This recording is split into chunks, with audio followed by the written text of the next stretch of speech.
Hello, hello, hello, everybody. I am on my way. Hang on. You can come with me. I'm at a stop sign, a stoplight. Anyway, want to wish you all a happy Mother's Day. Mine started out good, went sideways, and now it's better. So I had a really great church service this morning and nice little virtual coffee hour afterwards, which was nice to chat with people I haven't been able to see in a while. And had my order in for Red Lobster over in Wethersfield. Planned on picking it up on time at 2:30. Got there, there was 100 people there, or I might exaggerate it by a little bit, but not by much, all waiting for their orders, and they were almost an hour and a half or 2 hours behind. Yeehaw. I was like, yeah, I don't think so. Not gonna sit here for that long waiting for my order. Thankfully, I hadn't paid for it yet, so off I went. Just got out of Stu Leonard's in Newington, picked up some lobster, shrimpy type items, and heading to my son's for dinner. So the day was saved, so to speak. Oh my God. Anyway, got to do what you got to do, right? So that's a little bit of got to do the next right thing. At first I was, pretty ticked off, and a lot of other people were, as you can well imagine, all them people standing there waiting for an order that isn't going to come out for at least an hour, hour and a half. One guy picked up an order and I asked him what time his order was, and he told me it was 1 o'clock, and it was already 2:30. So I'm like, yeah, I'm not waiting. Manager wouldn't even come out. He stuck his head out the door. I said, can you come out here to talk? He goes, nope, can't. I'm like, okay. You are not getting my orders anymore. I realize it's a holiday, but they got to have a better system than that. My parents ran a restaurant for 42 years. I get it. I know exactly what it's like to be in the restaurant business and to deal with a holiday. And actually, Mother's Day used to be the biggest holiday besides, well, for full meals anyways, besides New Year's Eve. So I get it, but it's pretty poor management. When these are all to-go orders, it's not like they didn't know it was to go or delivery, whatever. People are coming to pick it up. Anyways, that's my rant. Happy Mother's Day, you guys. So one of the things I was talking about yesterday was the steps. And the step for today is came to believe in a power greater than myself. Ourselves, I guess the technical. Came to believe in a power greater than ourselves. So what that means to me is that I'm not the all-powerful one. That there is something that guides and shapes the universe, puts things into place, allows things to happen because we do have free will, but also, allows all the other good things in our life to come our way when we're open to it. So yesterday, someone was talking about crystals and gemstones and different types of earthly goods, shall we say. And she said, even though it might be broken, they still do what they do. They still all have energy. And it's so cute because sometimes my grandson comes over and he'll pull one of the stones off one of my tables and he'll put it up to his chest and he'll go, Omi, I feel the energy from it. I'm like, oh, that's great. It's so cute. I just love that he likes to do that and that he thinks it's important to do that. So, and he'll put it back, or sometimes he'll walk around with it in his pocket for a while. So it's kind of cool. But yeah, the stones do what they're supposed to do. Doesn't matter if they're broken. It doesn't matter if you're wearing it. If you're around it, it's got the energy, and you're gonna benefit from it.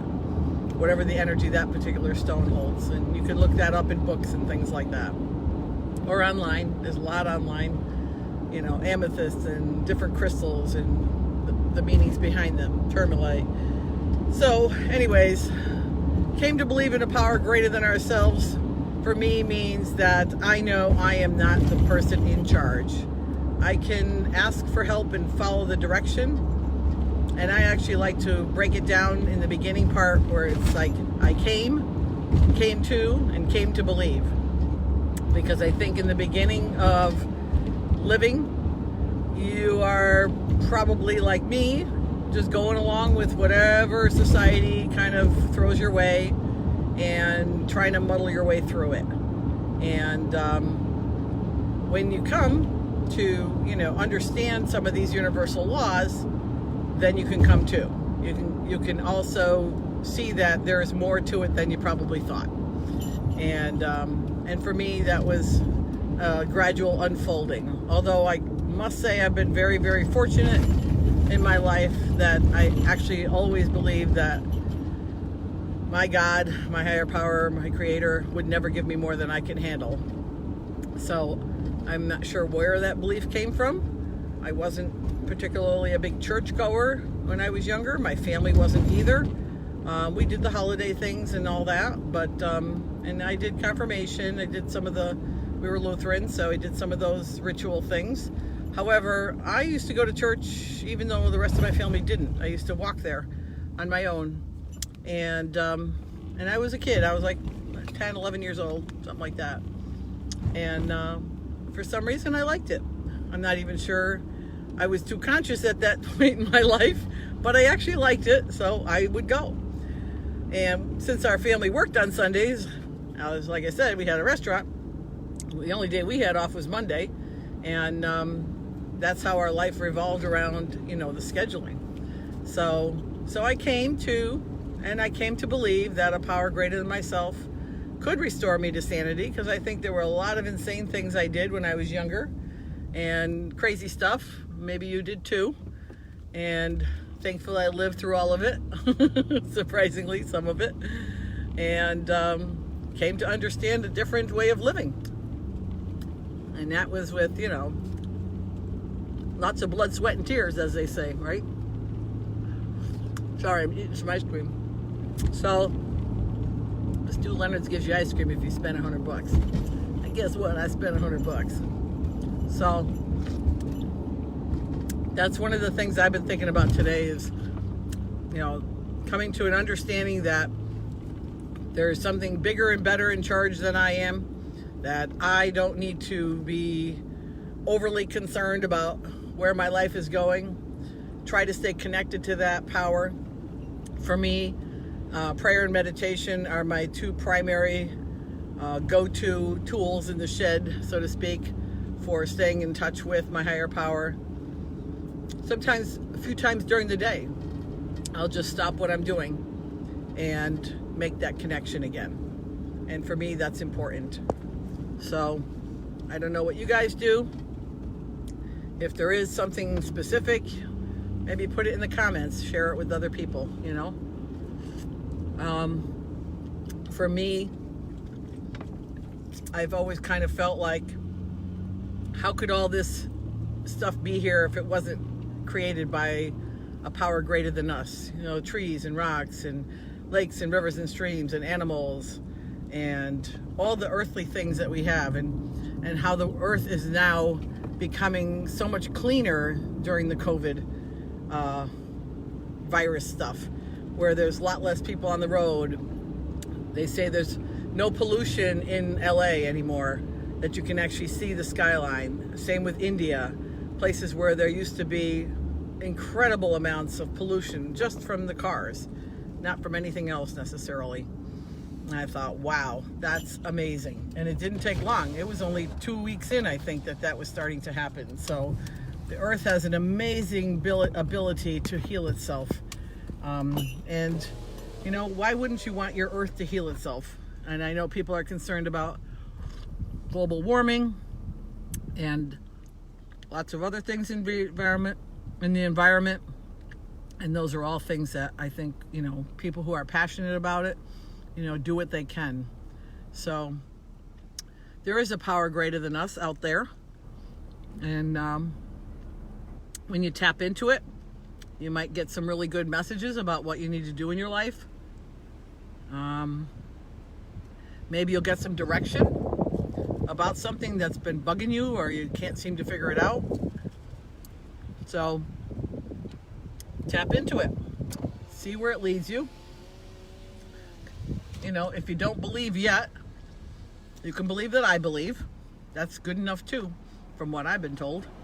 I know plenty of people that have used that to get to a place where eventually they did believe in something outside of themselves.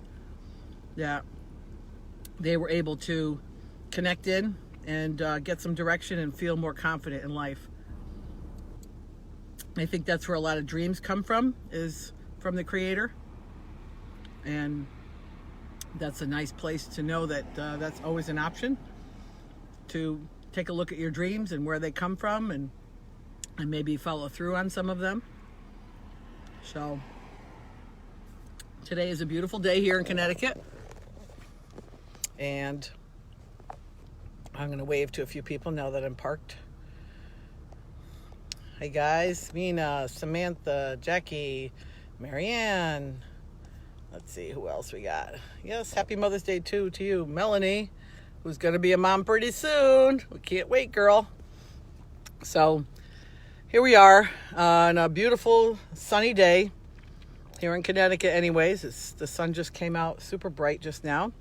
So I'm going to sign off with my usual. The sun is always shining. It's always got your back.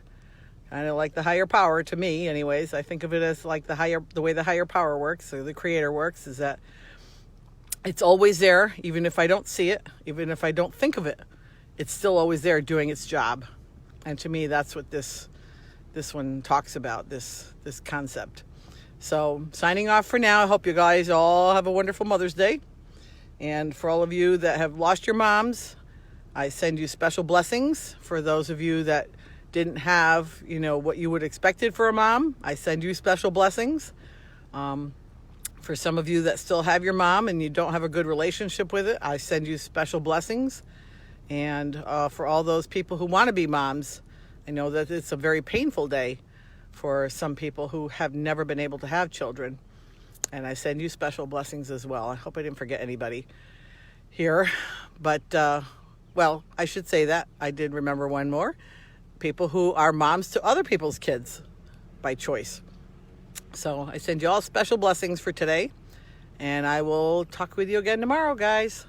Have a good one. Bye for now.